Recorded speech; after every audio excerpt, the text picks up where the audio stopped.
Hello guys, कैसे हैं आप सब। Hope all are doing well today. और आज का मार्केट कैसा रहा आप हमें कमेंट सेक्शन में बताएं। तो आज के एक मेन न्यूज़ की तरफ हम चलते हैं। तो मेन न्यूज़ में क्या है, आज कतर ने सॉवरेन वेल्थ फंड में 1.5 बिलियन एफडीआई का प्रॉमिस किया है।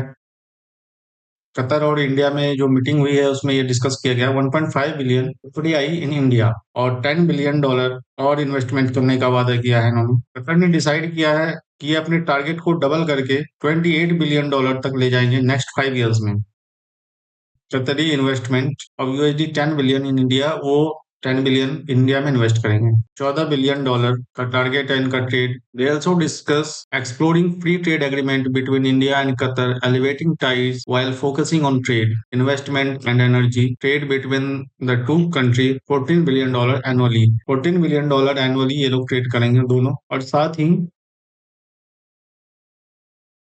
गल्फ कोऑपरेशन काउंसिल के साथ भी इन्होंने स्ट्रेटेजिक पार्टनरशिप साइन किया है।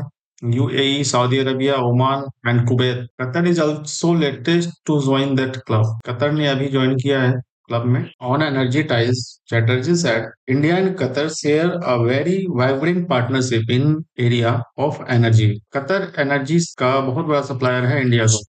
7.5 million metric ton per annum ये सप्लाई करते हैं। Qatar energy and Limited had signed a agreement for supply of 7.5 million metric ton per annum।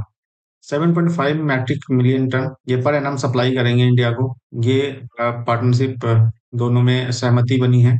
Overall investment आने वाला है इंडिया में और नेक्स्ट 5 इयर्स तक अच्छे ट्रेड, अच्छे एफडीआई आने वाली है। इंडिया का मार्केट के लिए बहुत अच्छी खबर है। देखते हैं निफ्टी में क्या कुछ हुआ। निफ्टी में ग्रे कैंडल ऊपर से रिजेक्शन दिखाया है। और बैंक निफ्टी में देखते हैं क्या है। बैंक निफ्टी में बुलिश इंगल्फिंग कैंडल बना है आज का। और कल हमने बताया था दोनों में कि मार्केट बुलिश रह सकता है और आज हुआ भी ऐसा ही। देखते हैं कल का जो हमने एनालिसिस किया था और क्या कुछ आउटकम निकला। अभी निफ्टी में 5 मिनट की चार्ट अगर हम देखते हैं तो उसमें हमने कल 22,800 का हमने लेवल बताया था, जहां मार्केट खुलते ही अपसाइड गया मार्केट। और ठीक इसी जगह से 22,850 से मार्केट ऊपर की तरफ गया। कल हमने ये बताया था ये बैलेंस लाइन 1 बैलेंस लाइन 2 के बीच मार्केट रह सकता है और अगर मार्केट ऊपर निकलता है तो मार्केट ये लाइन रेजिस्टेंस लाइन को टच कर सकता है। और ऐसा हुआ भी। फिर उसके बाद मार्केट यहीं से वापस हो गया और बैलेंस लाइन 1 पे आकर के और 2 के बीच में क्लोज हुआ। बैंक निफ्टी में क्या कुछ हुआ है। बैंक निफ्टी का हमने ये बताया था balance area 2 to balance area 1 के बीच। कल का हमने जो एनालिसिस किया था बैंक निफ्टी में वो ये था balance area 1 to balance area 3 के बीच मार्केट रहेगा। और ऐसा ही हुआ। आज मार्केट खुलते ही अपसाइड गया और बैलेंस एरिया 3 से नीचे की तरफ डाउनफॉल किया और फिर वहीं पे कंसोलिडेट हो गया मार्केट। कल के लिए क्या प्लान है हमारा, कल के लिए हम देखते हैं। कल के लिए भी हम अपसाइड मान सकते हैं इस बैलेंस एरिया से। कल का हमारा मार्केट प्लान रहने वाला है बैलेंस एरिया 1 से बैलेंस एरिया 2 एंड 23,000 हमारा रेजिस्टेंस रहेगा।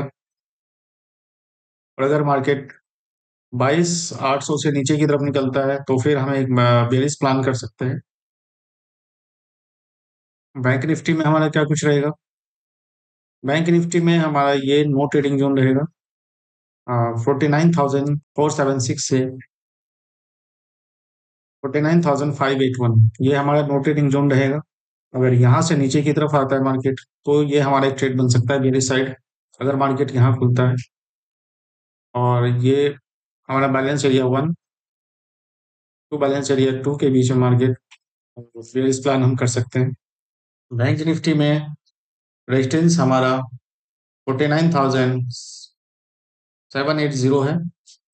अगर मार्केट इसके ऊपर निकलता है तो हम बुल साइड प्लान करेंगे, अदरवाइज ये मार्केट बेरिश ही है। और हमारा कल का ट्रेडिंग जोन रहने वाला है 49,080 टू 49,519, इसके बीच मार्केट रह सकता है।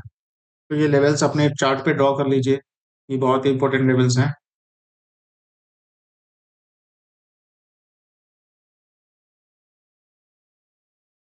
ओवरऑल कंक्लूजन ये है बैलेंस एरिया 1 से बैलेंस एरिया 2 के बीच मार्केट रह सकता है और अगर मार्केट ऊपर निकलता है तो फिर हमारा नेक्स्ट टारगेट हमारा 23,050 रहेगा।